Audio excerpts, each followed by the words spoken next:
أشهد أن لا إله إلا الله وحده لا شريك له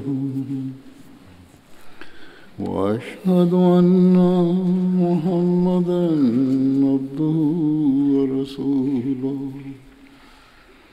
أما بعد فأعوذ بالله من الشيطان الرجيم بسم الله الرحمن الرحيم الحمد لله رب العالمين الرحمن الرحيم مالك يوم الدين إياك نعبد وإياك نستعين اهدنا الصراط المستقيم صراط الذين أنعمت عليهم غير المغضوب عليهم ولا الضالين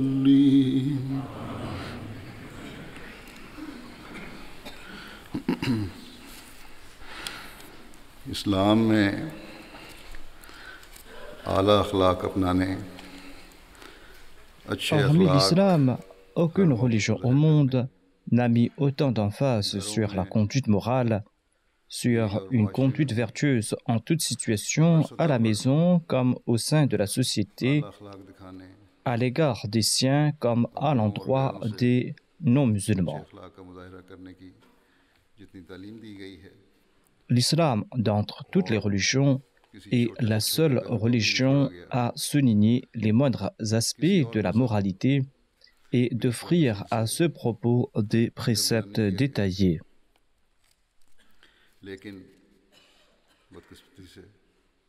Mais malheureusement, généralement, les musulmans sont, pense-t-on, au niveau le plus inférieur dans ce domaine qu'est la moralité.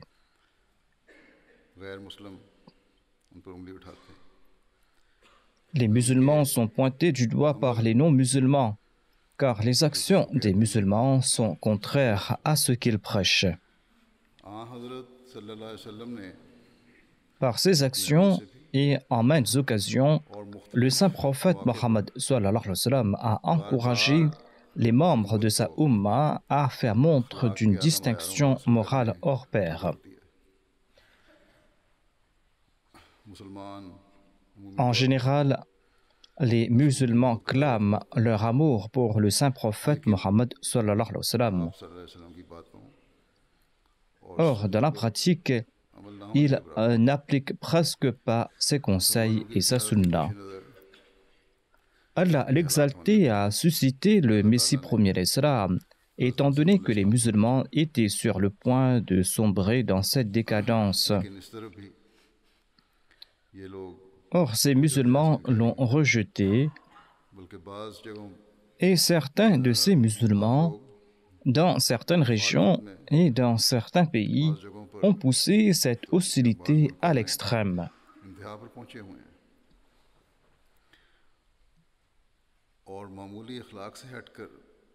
Loin de faire montre de la moindre bienséance, ces musulmans profèrent à l'endroit du Messie premier l'Islam et à l'endroit de ses suivants des insultes grossières, des insultes si grossières que n'oserait prononcer le plus infâme des hommes. D'ailleurs, ils sont en train d'en subir les conséquences partout dans le monde. Tout comme je l'ai dit, ils sont la cible des récriminations des non-musulmans. L'état de ces musulmans doit nous pousser, nous les Ahmadis, à faire montre d'une conduite morale hors pair et à user de toutes nos aptitudes afin de mettre en pratique les vertus préconisées par l'islam.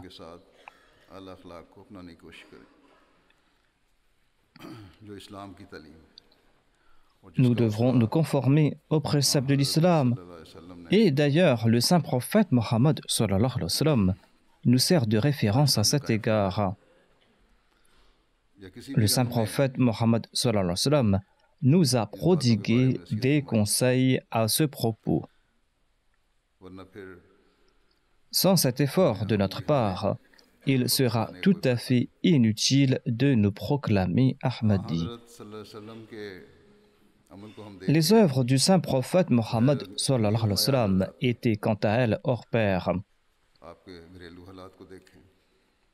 Nous pouvons voir sa vie au sein de son foyer et nous voyons l'exemple du fait qu'il exprima son grand mécontentement à l'égard d'une de ses épouses qui se moquait de la petite taille d'une autre épouse. Et le saint prophète Mohammed sallallahu alayhi wa sallam a déclaré à cet égard qu'il ne faut pas blesser les sentiments d'autrui. Ailleurs, il expliqua à l'une de ses épouses qu'elle ne doit pas se fâcher en raison des actions d'une autre épouse.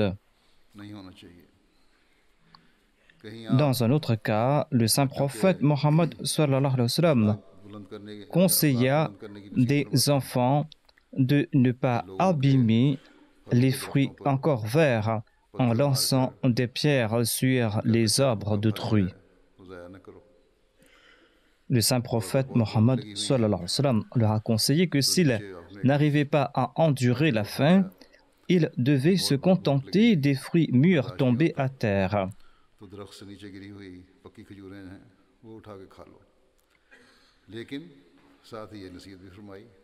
Et le saint prophète Mohammed sallallahu alayhi wa sallam a aussi ajouté que la meilleure option est que je prie pour vous afin que vous ne soyez pas contraints à consommer les fruits tombés à terre et qu'Allah soit votre véritable pourvoyeur. Grâce à cette prière, le saint prophète Mohammed paix soit lui conseilla aux enfants de se tourner vers Allah pour qu'ils comblent leurs besoins et d'éviter de consommer les biens d'autrui de manière illicite. Certes, en certaines occasions, pareille action est permise. Il est permis de consommer pareils fruits qui sont tombés à terre. Or, le saint prophète Mohammed sallallahu alayhi wa sallam leur conseille de faire montre de haute qualité morale, car en cela réside la vertu.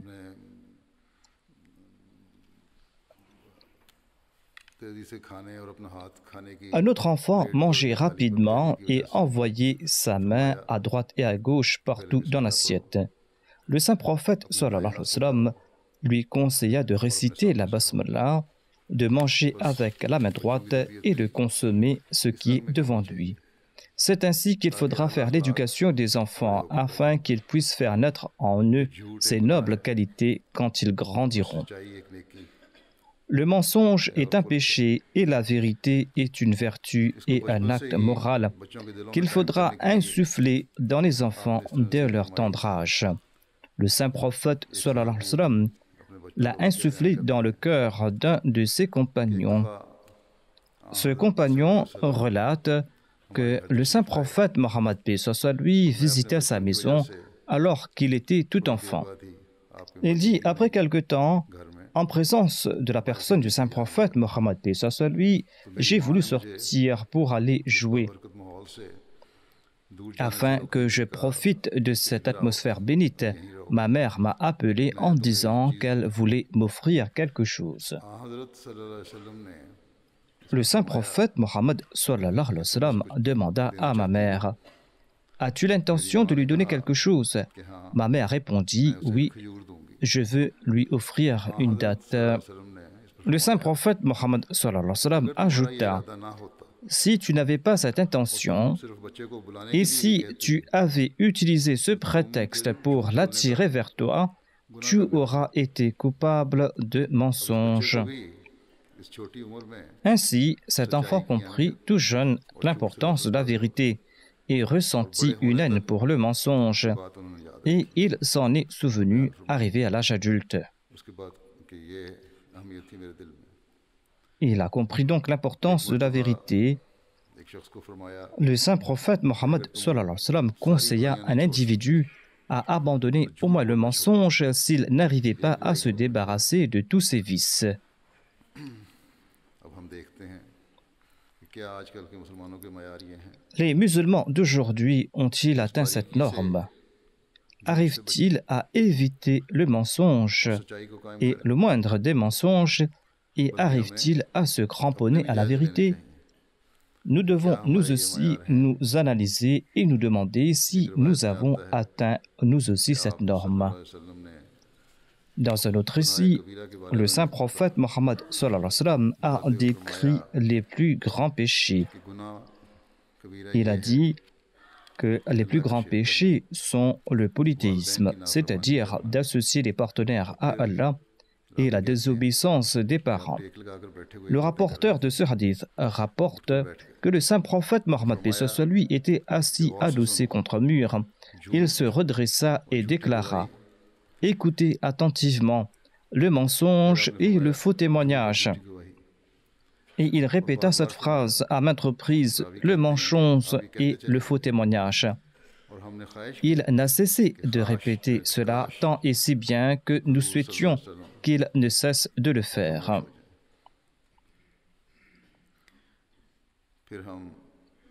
Le saint prophète Mohammed sallallahu alayhi wa sallam nous enseigne aussi ce qu'est la tolérance et la patience.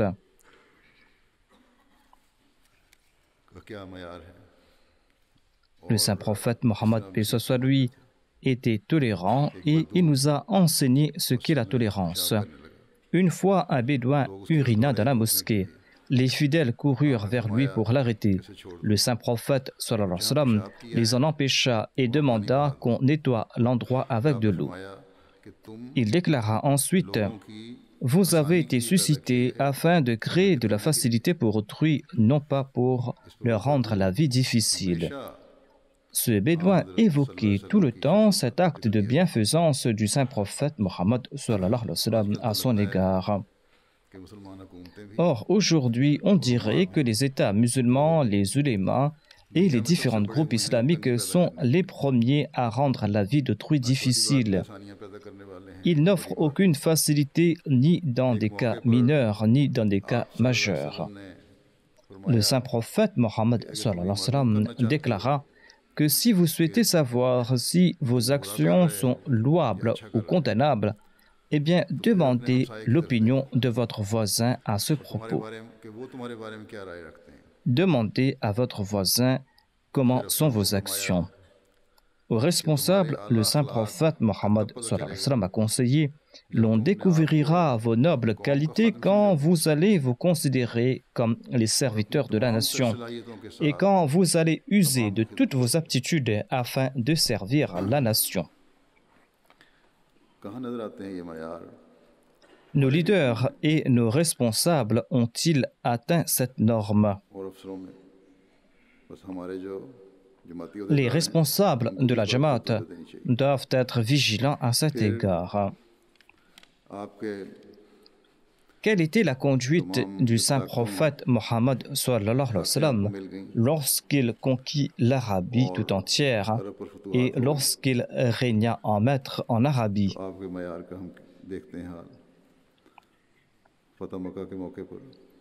Lors de la conquête de la Mecque, le saint prophète Mohammed sallallahu alayhi wa sallam pardonna ses ennemis qui étaient assoiffés de son sang. Des ennemis qui l'avaient âprement persécuté pendant une longue période. Et ce fut la clémence du saint prophète Mohammed sallallahu alayhi wa sallam qui fit entrer nombre de personnes dans le giron de l'islam.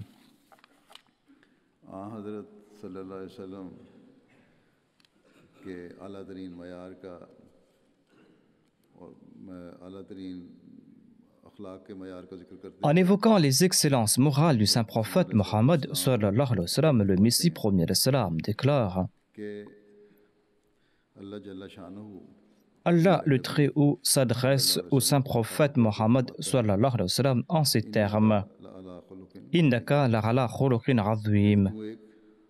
assurément, tu possèdes d'excellentes qualités morales. इसी तशरीह के मुताबिक Cela signifie que toutes les grandes qualités morales, किसमें telles que la générosité, किसमें सखावत है, शुजाअत, le courage, अदल, le sens de la justice, la pitié, la munificence, la sincérité, la tolérance, यानी eh bien, toutes ces qualités se confondaient en la personne du saint prophète Mohammed paix sur lui. La tolérance signifie ici la capacité à endurer autrui. जाती हैं, जैसा कि En résumé, toutes les qualités naturelles de l'homme, à savoir la courtoisie, la modestie, l'intégrité, la bienveillance, le sens de l'honneur, la patience, la chasteté, la pitié, l'équité, यानी हमदर्दी, la sympathie, ऐसी ही शुजाअत, la bravoure, la générosité, la tolérance, l'endurance, la munificence, la sincérité, la loyauté, etc. Lorsque toutes ces qualités sont mises en jeu en temps et lieu et sous la gouverne de la raison et de la pondération, eh bien, toutes ces qualités seront prises pour des qualités morales. À vrai dire, ce sont les pulsions et les qualités naturelles de l'homme qui, consciemment mises en œuvre au moment opportun, sont appelées des qualités morales. एक आदत नहीं बल्कि हर Ces qualités ne sont pas des habitudes en soi. Ces qualités doivent engendrer des résultats positifs. Et c'est là que ces qualités seront des qualités morales. Dans certaines situations, la punition est préconisée, car la punition va favoriser des résultats positifs.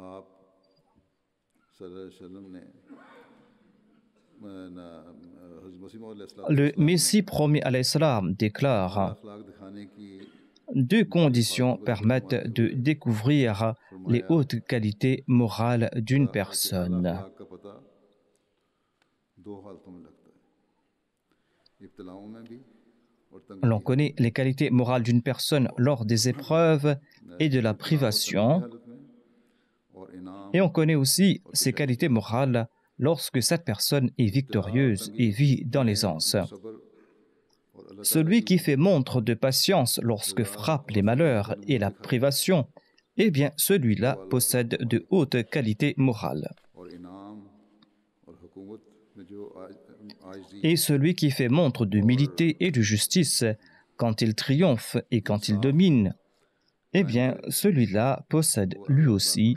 de hautes qualités morales. और ये दोनों हालतें हमारे नबी करीम Et notre bien-aimé saint prophète Mohammed sallallahu alayhi wa sallam passa par ces deux situations et ces deux qualités se sont manifestées en sa personne dans toute leur gloire. के मौके पर Tout comme je l'ai dit, le saint prophète Mohammed paix sur lui pardonna ses ennemis acharnés après la conquête de la Mecque. Le Messie premier d'Islam explique ceci.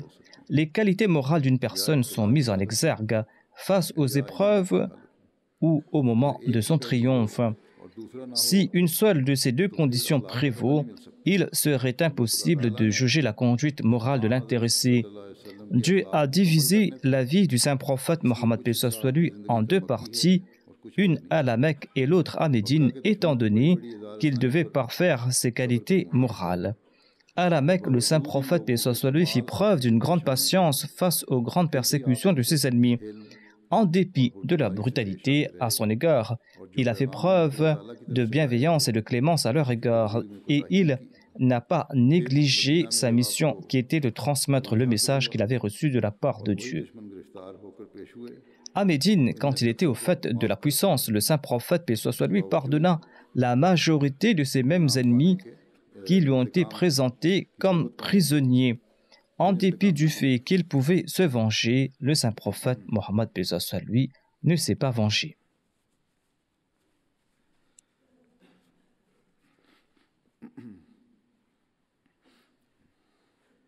फिर आ हज़रत सल्लल्लाहु अलैहि वसल्लम के अखलाक का मज़ीद जिक्र करते Le Messie premier l'Islam s'est appesanti à ce propos en ces termes. हैं कि इन बातों को निहायत Il dit, écoutez ces propos très attentivement.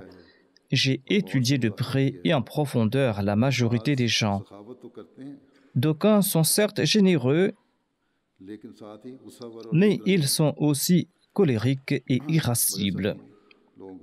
Certains sont très généreux, mais ils se mettent aussi dans une colère noire pour un rien.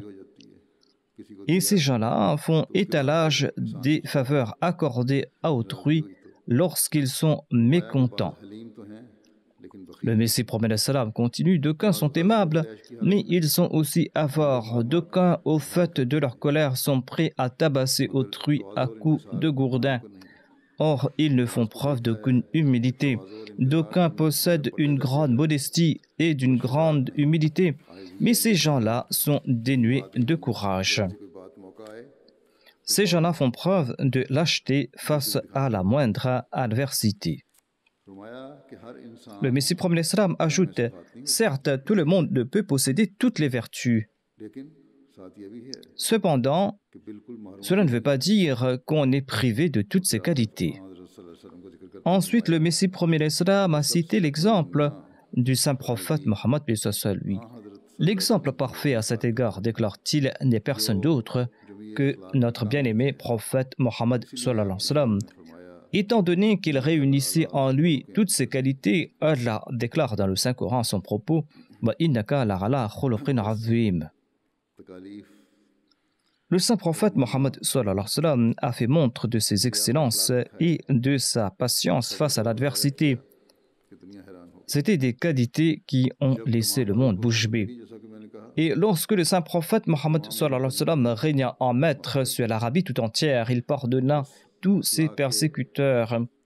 Ainsi donc, il incombe à tout croyant de suivre son exemple dans le domaine de ses excellences morales.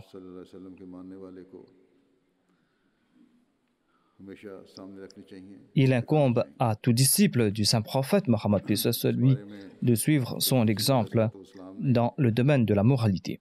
Citant les qualités du saint prophète Mohammed lui, le Messie promet l'Islam nous conseille ceci. Il déclare à propos des qualités du saint prophète Mohammed lui que ses excellences ont charmé les gens et ces excellences ont servi de prodige.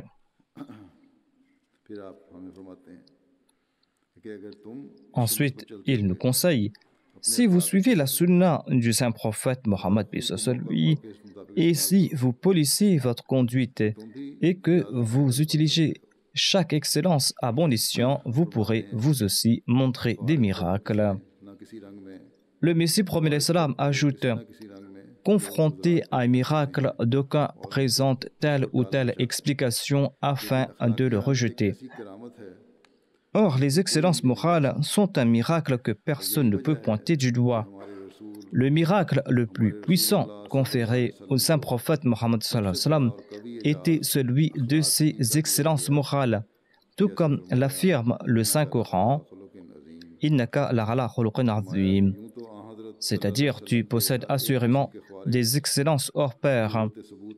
Les miracles accomplis par le saint prophète sallallahu alayhi wa sallam sont plus convaincants que les miracles accomplis par tous les prophètes. Or, le miracle de ces excellences morales dépasse de loin celui des autres. L'histoire ne présente pas d'exemples similaires et l'histoire ne pourra pas en présenter à l'avenir. Je pense que la personne qui abandonne ses mauvais penchants, la personne qui abandonne ses mauvaises habitudes et qui se cramponne à des actes exemplaires, cette personne accomplit un miracle en sa personne. C'est là un très grand miracle si l'on arrive à abandonner ses mauvaises habitudes et si on fait naître en soi ses vertus. À titre d'exemple, si une personne a un caractère trempé et colérique et que cette personne abandonne ses mauvaises qualités pour faire preuve de tendresse et d'indulgence, si une personne colérique abandonne sa colère pour faire preuve de tendresse, si au lieu d'être avare, elle est généreuse, si elle est pleine de sympathie au lieu d'être jalouse, eh bien, cette personne accomplit un miracle. Si une personne abandonne sa colère pour faire preuve d'indulgence, Si une personne abandonne son avarice pour faire preuve de générosité, si au lieu d'être jalouse, elle est pleine de sympathie, eh bien, de tels changements sont autant de miracles. De même, lorsqu'une personne abandonne l'ostentation et la vantardise pour vivre dans l'humilité, ce changement en soi est un miracle. Il y a d'aucuns qui veulent se faire louer, qui font étalage de leurs actes. Si on abandonne cela pour faire preuve d'humilité, eh bien ce sera un miracle. Le Messie promet l'Islam demande: qui d'entre vous ne souhaite-t-il pas être l'objet d'un miracle? Je sais que tout le monde le désire. Il s'agit d'un miracle vivant et durable. L'homme doit rectifier son état moral, car c'est une prouesse dont l'effet ne s'estompe jamais. Au contraire, ces effets bénéfiques ont une très grande portée. Un croyant doit être l'objet d'un miracle auprès des créatures de Dieu et auprès de Dieu. On a pu voir de nombreuses personnes dévergondées qui n'avaient pas d'habitudes pures, mais qui ont été profondément affectées en voyant des exemples de vertu, et elles n'ont pu qu'accepter ces habitudes pures. Vous verrez de nombreuses personnes qui ont accepté la vraie religion après avoir été témoins de transformations morales miraculeuses. En apparence, les gens de ce monde font montre de nobles qualités. Or, généralement, cela n'est qu'ostentation et ils veulent tout simplement se faire passer pour d'honnêtes gens.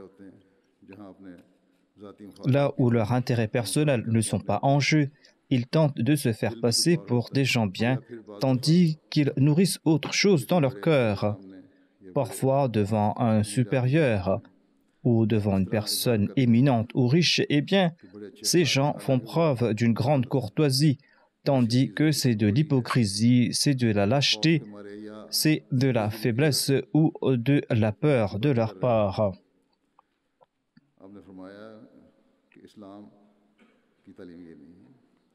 Le Messie promet l'Islam explique que cela est contraire aux préceptes de l'Islam. Selon l'Islam, la noblesse de caractère exige que l'on exprime sincèrement les sentiments de son cœur. Si l'on fait montre de sympathie, celle-ci doit venir du cœur. Il en est de même des autres comportements. Le Messie promet l'Islam explique qu'il est deux types d'excellence morale, celle de la nouvelle génération éduquée. Lors des rencontres, ils font preuve d'adulation, d'hypocrisie, alors qu'en réalité, ils nourrissent de la rancœur au cœur. Cela est contraire aux vertus préconisées par le Coran. La deuxième catégorie exige une sympathie sincère et un cœur exempt d'hypocrisie et d'adulation.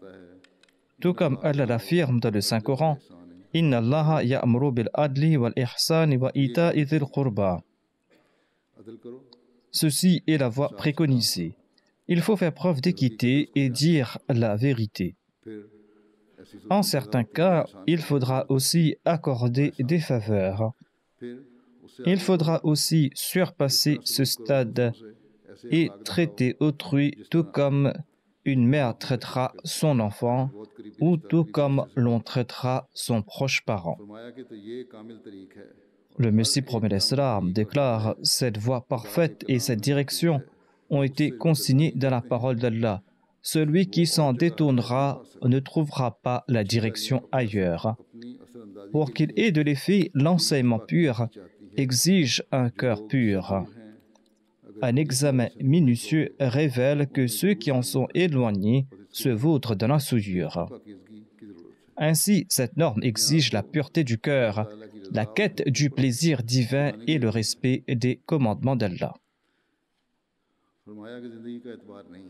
Le Messie promet l'Islam ajoute « L'on ignore l'heure de sa mort, d'où l'importance de progresser dans l'accomplissement de la Salat et dans la purification.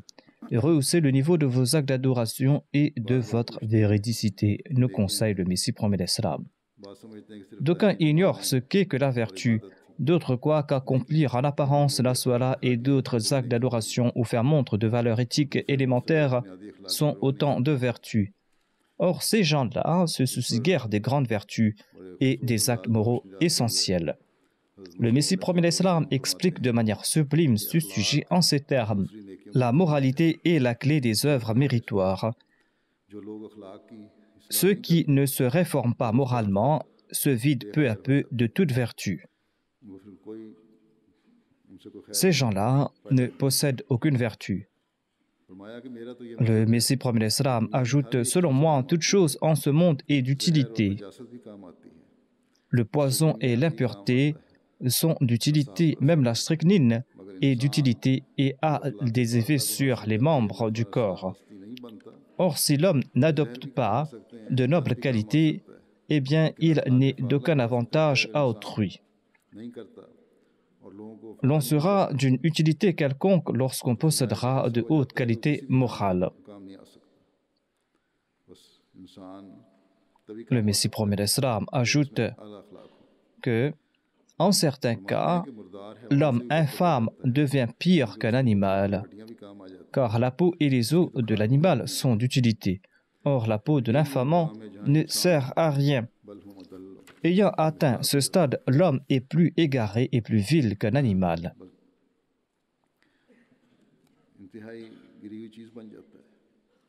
L'homme devient plus vil qu'un animal. Sachez qu'il est essentiel de se corriger moralement, car la moralité est la mère de la vertu. Le Messie premier l'Islam nous fait comprendre que si l'on fait naître en soi la moralité, eh bien les autres vertus aussi naîtront en soi. Le Messie premier l'Islam nous explique aussi comment faire montre de ses excellences morales au quotidien. D'aucuns s'irritent lorsqu'ils voient un mendiant. D'aucuns s'irritent lorsqu'un mendiant frappe à leur porte. S'ils se prennent pour des érudits, eh bien, ils font la leçon au mendiant au lieu de répondre à ses besoins.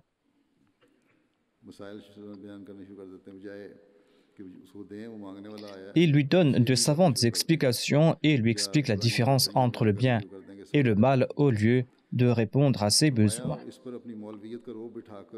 Le Messie premier l'Islam ajoute: en tentant de l'impressionner par leur érudition, ils deviennent parfois fort paresseux. Malheureusement, ces gens sont dénués de discernement. Ils ont perdu la capacité à réfléchir.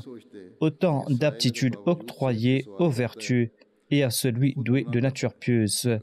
Ils ne comprennent pas que le mendiant sera pécheur s'il vient quémander à sa porte tandis qu'il est bien portant. Si tu possèdes quelque chose, offre-le lui, car cela ne sera point un péché de ta part.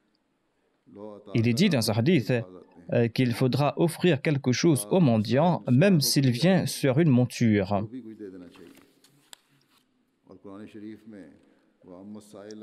Le Saint-Coran nous recommande de ne pas repousser le mendiant. Suivez ce conseil, dit le Messie premier l'Islam. Ne repoussez pas tel ou tel mendiant. Ainsi, il ne faut pas repousser le mendiant, car si vous allez le faire, vous allez semer en vous la graine de l'immoralité. Les excellences morales exigent que l'on ne se fâche point promptement suite à la demande du mendiant. Satan souhaite par ce moyen vous priver de bonnes œuvres et vous pousser à commettre des péchés. Le Messie premier l'Islam ajoute: sachez qu'une vertu en engendre une autre, tout comme un mal en engendre un autre. À l'instar d'un objet qui attire un autre, Allah a placé une force d'attraction en toute chose. Quand tu seras bienveillant à l'égard du mendiant, quand tu vas lui offrir l'aumône de tes excellences morales, eh bien, toute aversion disparaîtra de ton cœur et tu pourras aussi accomplir d'autres actes de vertu. C'est-à-dire, toute gêne que l'on ressentait disparaîtra et on aura l'occasion d'accomplir d'autres bonnes œuvres et l'on viendra en aide aux mendiants.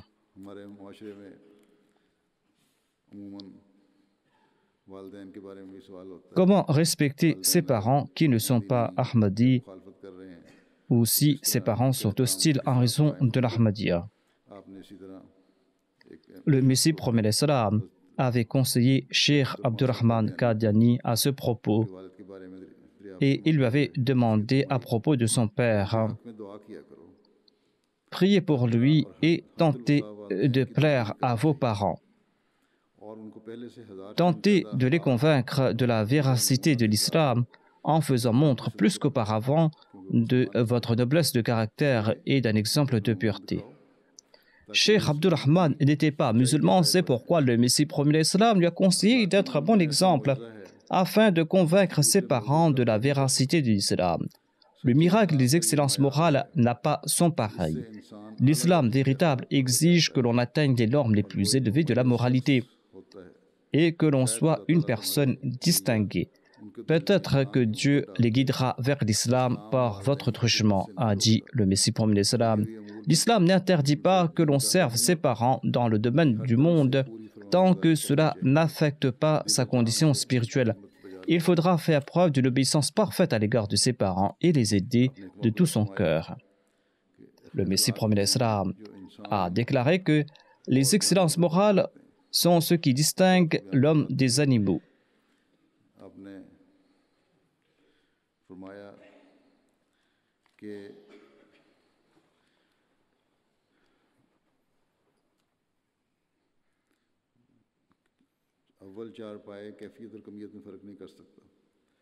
Le Messie premier l'islam déclare à ce propos: les bestiaux ne peuvent distinguer la nature et la quantité des choses, à l'instar d'un chien qui mangera tout ce qui est devant lui, pour ensuite tout vomir.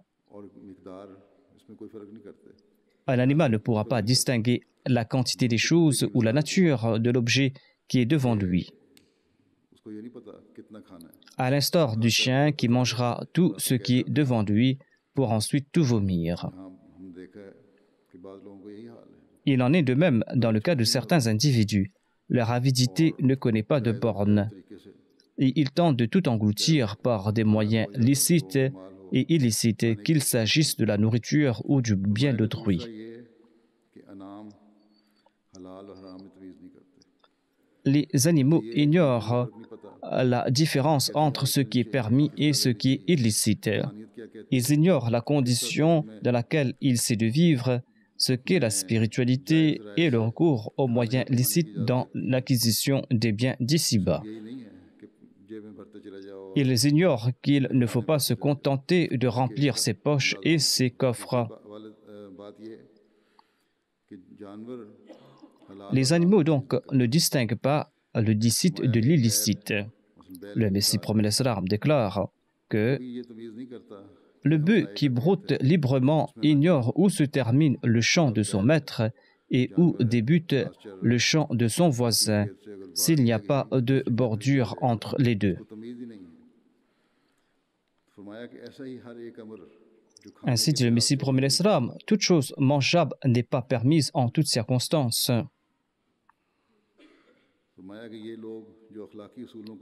Ceux qui violent les lois de la moralité effrontément ne sont pas des êtres humains. À l'époque pré-islamique, les Arabes consommaient de la charogne.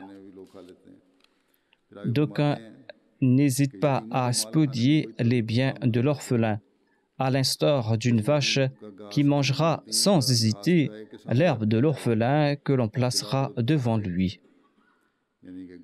Si l'on place devant la vache de l'herbe qui a été acquise licitement ou illicitement, eh bien, elle la mangera. Elle ne va pas faire de différence. Il en est de même de ceux qui spolient les biens des orphelins. Et ces gens-là, ceux qui spolient les biens d'autrui, finiront en enfer, leur demeure ultime. Le Messie premier l'islam explique: la moralité comprend deux branches. Toute action contraire à la grandeur divine est immoralité. Toute action bienveillante à l'égard des créatures divines est moralité. En d'autres termes, ce qui lèse l'humanité lèse la moralité. Celui qui ne s'acquitte pas de ses devoirs envers Dieu et qui rejette sa grandeur, qui néglige son adoration, qui néglige ses conseils, qui ne cherche pas son plaisir est coupable d'immoralité. celui qui viole les droits d'autrui, celui qui spolie leurs biens, celui qui tente de les nuire, celui qui exprime sa méchanceté par d'autres moyens, eh bien, celui-là aussi est coupable d'immoralité. Le Messie prophète salam explique, hélas, peu nombreux sont-ils qui méditent sur le but réel de l'existence de l'homme. L'arrogance et l'orgueil sont autant de mots qui privent l'homme des actes vertueux et qui, de surcroît, attirent la colère divine. Le Messie prophète salam déclare à ce propos, selon les soufis, il existe en l'homme d'innombrables djinns de bassesse morale. Il existe en l'homme d'innombrables djinns de bassesse morale. Ils sortent de l'homme les uns après les autres. Or, le dernier djinn qui s'accroche à lui est l'arrogance. Celui-ci s'en va grâce aux faveurs divines, grâce aux efforts sincères du croyant et grâce aux supplications. Beaucoup se considèrent humbles et font montre d'humilité. Or, ils s'y trouvent en leur fort intérieur de l'arrogance, sous une forme ou une autre. D'où l'importance de se préserver des aspects des plus subtils de l'arrogance. La richesse est parfois source d'orgueil. Le nanti orgueilleux considère autrui comme indigent, disant que personne ne peut se mesurer à lui. D'aucuns sont orgueilleux en raison de leur lignée familiale et ils se considèrent de lignée plus noble qu'autrui et méprisent autrui. D'autres sont orgueilleux en raison de leur savoir. Si quelqu'un prononce mal un terme, il lui saute dessus pour sa faute, criant sur tous les toits qu'il ne sait même pas parler. En somme, l'orgueil connaît diverses formes. Chacune d'entre elles prive l'homme de l'accomplissement de bonnes œuvres, les empêchant d'accorder à autrui des avantages. Celui qui possède la force de la moralité a l'occasion d'accomplir de nombreuses bonnes œuvres.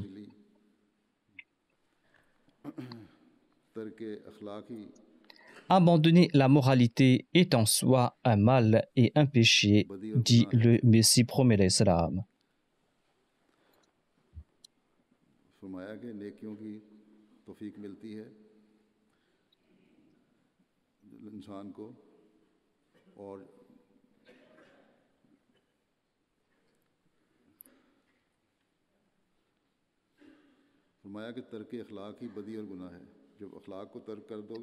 Abandonner la moralité est en soi un mal et un péché, dit le Messie prophète salam.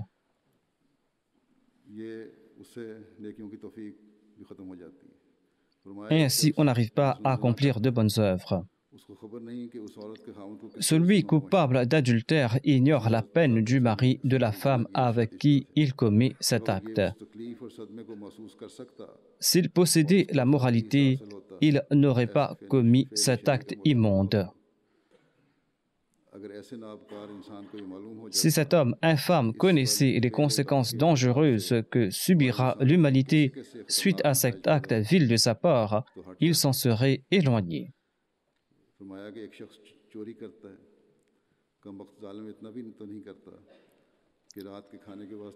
L'infâme voleur qui pénètre dans la maison d'un pauvre pour commettre son larcin n'a pas conscience du tort qu'il cause.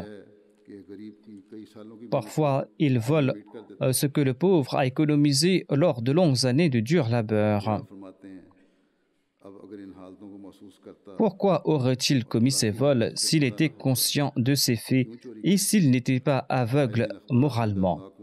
Tous les jours, nous lisons dans les journaux à propos des décès tragiques. Tel enfant a été tué pour des bijoux, telle femme a été tuée pour telle raison. Si la moralité perdurait, il n'y aurait pas eu pareil malheur et l'on n'aurait pas été insensible quant aux souffrances de son prochain. Celui qui est dénué de moralité, celui qui est dénué de crainte divine commettra ces actes. Si l'on nourrit en soi la crainte de Dieu, si l'on nourrit en soi l'humanité, l'on n'aurait pas commis pareils actes. En conseillant sa Jamaat, le Messie prophète salam déclare: montrer à son voisin les grands changements apportés en soi est un miracle grandiose. Pareille transformation produit un effet profond sur autrui. D'aucuns critiquent les membres de notre communauté en affirmant que leur adhésion n'a auguré en leur personne aucun progrès et que ces membres de ma Jamaat profèrent jusqu'à présent des mensonges et qu'ils se mettent dans une colère noire. On nous accuse d'être esclaves de notre colère et de mentir. Le Messie promet le salam demande: les Ahmadis qui sont la cible de ces accusations doivent ressentir de la honte, car ils ont accepté le fondateur de cette communauté en raison de sa piété. Ils doivent respecter ses préceptes. Celui qui prête allégeance ressemble au fils estimable qui honore son père et qui fait sa renommée. C'est pour cette raison que les accusations portées par autrui ne doivent pas concerner les personnes qui prêtent allégeance. Le père physique nous amène sur terre, or le père spirituel nous mène au ciel et nous pousse aux sommités de la spiritualité et nous guide vers notre destination véritable, à savoir Dieu. Aimeriez-vous que votre fils vous déshonore? Aucun père ne souhaitera que son fils fréquente les femmes de petite vertu, qu'il s'adonne au jeu du hasard, à l'alcool, à la débauche, ou qu'il le déshonore. Le Messie promet l'Islam ajoute: certainement, aucun homme ne souhaitera pareille chose de la part de son fils. Or, lorsque son fils commet ces actions, eh bien, il sera difficile de réduire au silence les pourfendeurs. Les gens diront: voilà, c'est le fils d'un tel, il commet pareille infamie. Ainsi, le fils indigne déshonore son père. De même, l'on tombera sous le coup de la colère divine quand l'on se joint à une communauté et qu'on fait fi de sa grandeur et de son honneur, et quand on enfreint ses commandements.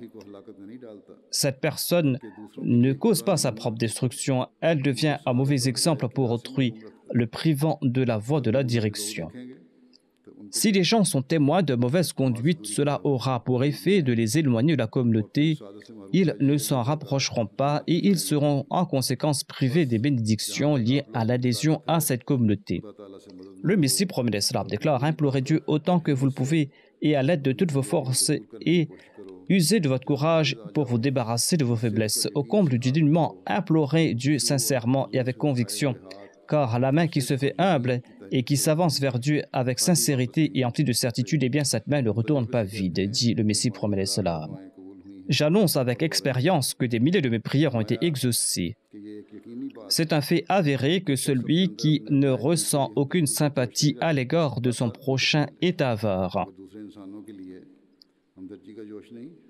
Celui qui ne ressent pas de la sympathie à l'égard d'autrui, celui-là est avare. Si j'ai découvert la voie qui mène au bien, il m'incombe d'y inviter autrui.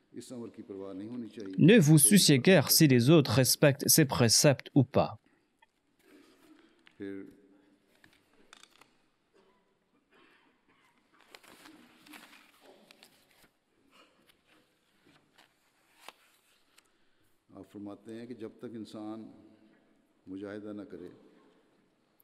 Ensuite, le Messie promet l'Islam déclare: tant que l'homme ne fait pas des efforts, tant qu'il ne s'adonne pas aux supplications, son cœur ne pourra pas se débarrasser de sa turpitude. Allah a déclaré: Inna Allaha la yughayyiru ma biqawmin hatta yughayyiru ma bi anfusihim, c'est-à-dire que Dieu n'éloigne pas une épreuve qui s'abat sur une nation tant que cette nation n'essaye pas de se débarrasser de cette épreuve. Si ce peuple ne fait pas preuve de courage et de bravoure, il ne pourra pas y avoir de changement. Il s'agit d'une sunna inchangée de Dieu, tout comme Allah déclare: Walan tajida li sunnatillahi tabdila. Qu'il s'agisse de notre communauté ou d'une autre communauté, l'on pourra changer sa conduite morale en faisant des efforts et en s'adonnant aux prières. Sinon, l'on va échouer.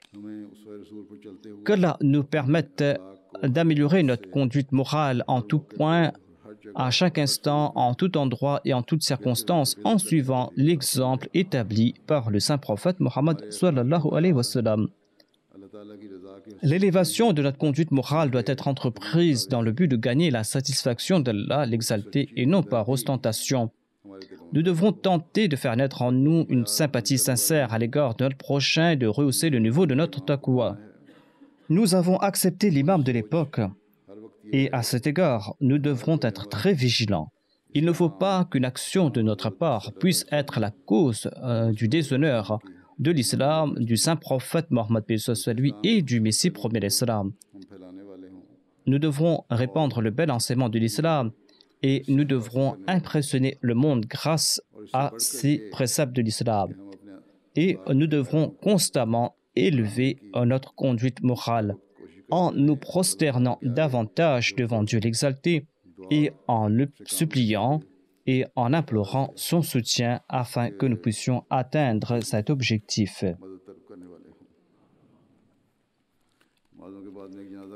Après les prières de Juma et d'Asr, je dirigerai la prière funéraire en absence de la dépouille de Cheikh Abdul Mujid Saheb, fils de Cheikh Abdul Hamid Saheb, qui habitait dans l'arrondissement de Defense au sein du Karachi Society. Il est décédé le 15 février dernier à l'âge de 88 ans. Inna lillahi wa inna ilayhi raji'un. L'Ahmadiyya entra dans leur famille par l'intermédiaire de son grand-père Hazrat Sheikh Nur Ahmad Saheb de Jalandhar, qui a été mentionné dans le livre Anjam et Atam du Messie premier l'Islam, dans la liste de ses 313 compagnons. Son nom était mentionné au numéro 242 sous le nom de Sheikh Nur Ahmad de Jalandhar, résident à Mombasa. Il est né en 1929 à Jalandhar et après avoir obtenu son baccalauréat au Talimul Islam College de Qadian, il a obtenu son master en ingénierie chimique au Government College de Lahore. Il était major de sa promotion. Ensuite, de 51 à 53, il était venu étudier l'ingénierie métallurgique à l'université de Surrey, ici en Angleterre. Ensuite, il a servi au sein de la Jamaat en différentes capacités. Il a été secrétaire Jadad, il a été Naib Amir de Karachi, il a servi au sein du comité central du Tehrik Jadid. Il laisse derrière lui sa fille nommée Salma Tariq, qui est l'épouse de Tariq Sajjad Saheb, et il laisse derrière lui 2 petits-fils et une petite-fille. Son petit-fils écrit que depuis son enfance, le défunt, c'est-à-dire son grand-père, restait toujours en compagnie des aînés de Qadian, et c'est ainsi qu'il a pu développer une relation étroite avec Allah l'exalté. Une fois, il n'avait pas bien travaillé dans son examen d'anglais, et en cours de route, il rencontra Maulana Sher Ali Saheb qui sortait de la mosquée. Maulana Sher Ali Saheb lui a demandé comment s'était déroulé son examen. Le défunt répondit qu'il ne s'était pas très bien passé. Aussitôt, Maulana Sher Ali Saheb leva ses mains en prière et il lui annonça qu'il passera ses examens. Sa prière a été exaucée tant et si bien que par la suite, le défunt a passé tous ses examens les uns après les autres. Le défunt a dû faire face à des situations très éprouvantes au cours de sa vie. Après avoir quitté le Royaume-Uni, il a occupé de nombreux postes, mais il a été régulièrement licencié de ses fonctions en raison de l'opposition qui régnait contre la Jamaat et en raison des mauvais comportements de ses supérieurs. Finalement, il lança son propre business et lorsqu'il a lancé son business, il a promis de garder une petite partie des bénéfices et qu'il offrira la majorité de ses profits à la Jamaat. Et par la grâce de Dieu, il a respecté cet engagement jusqu'à son dernier souffle. Il a ouvert plusieurs usines et lorsqu'il recevait des profits, il offrait l'intégralité, la majorité de ses profits à la Jamaat. Lorsque le 4e calife lança la chaîne MTA, le défunt offrit 1 million de roupies. De même, il y avait l'idée de la construction d'une mosquée en Russie et un groupe d'Ahmadis russes était venu rencontrer le 4e calife afin de discuter sur ce projet. Alors que le 4e calife n'avait pas encore lancé de levée de fonds, Cheikh Saheb a offert une somme colossale pour la construction de la mosquée.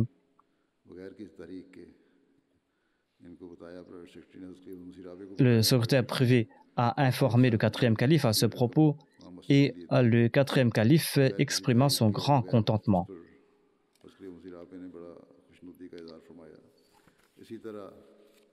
Le missionnaire de sa région écrit ceci: lors des événements tragiques du 28 mai 2010 qui s'étaient déroulés à Daruzikr et à Model Town. Un soir, quand je me suis rendu au bureau, j'ai vu le secrétaire privé qui était en train de préparer un reçu de cotisation et je le voyais ajouter plusieurs zéros au montant pour lequel il était en train de préparer le reçu. Je lui demandai s'il ne s'est pas trompé de montant.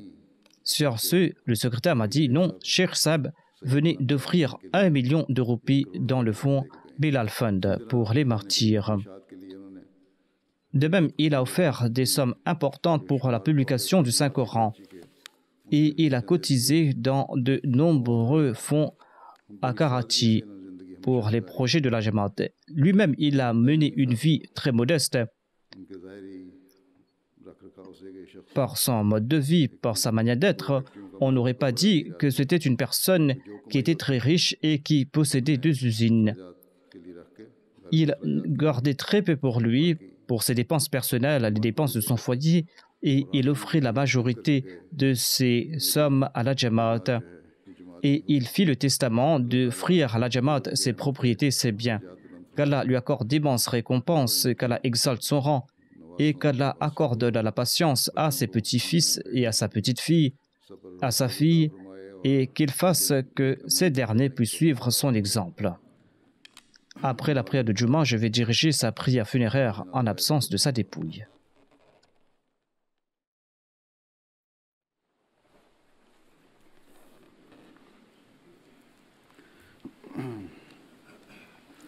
Alhamdulillah, alhamdulillah, nahmaduhu wa nasta'inuhu wa nastaghfiruh wa nu'minu bihi wa natawakkalu alayhi.